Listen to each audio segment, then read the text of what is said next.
আসার সময় আমি দেখলাম সবাই স্লোগান দিচ্ছে, কি চাই? কুমিল্লা বিভাগ। ঠিক আছে,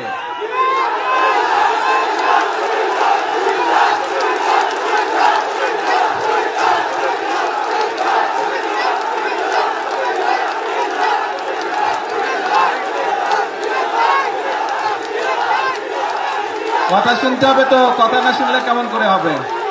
কথা কি বলি শুনতে হবে তো মনোযোগ দিয়ে। এই দাবিটি যদি চিল্লালে লাভ হবে না ভাই, ঠান্ডা মাথায় কথা শুনতে হবে। এই দাবিটি যদি জনগণের দাবি হয়ে থাকে ইনশাল্লাহ তাহলে সেটির বাস্তবায়ন হবে।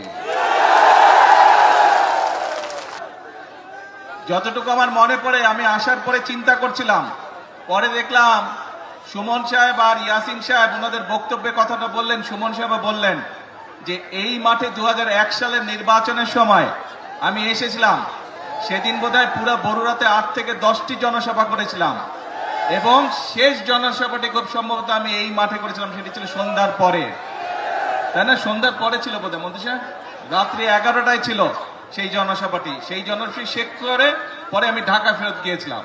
তো এখন কথা হচ্ছে, আসার সময় তো আপনাদের দাবিটা আমি শুনলাম, আপনারা যে দাবিগুলা করছেন শুনলাম।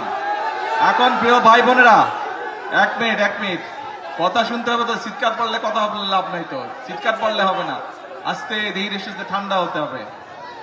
এখন এই যে আজকে তো আমি কোথায় যাচ্ছি জানেন? বলেন তো কই যাচ্ছে? চাঁদপুর। কেন যাচ্ছে? খাল খনন। আর কি?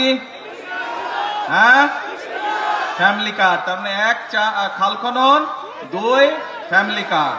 আচ্ছা ভাই কোন তো এই খাল খননের কথা কবে বলছি আমরা যে খাল খনন করব? নির্বাচনের আগে।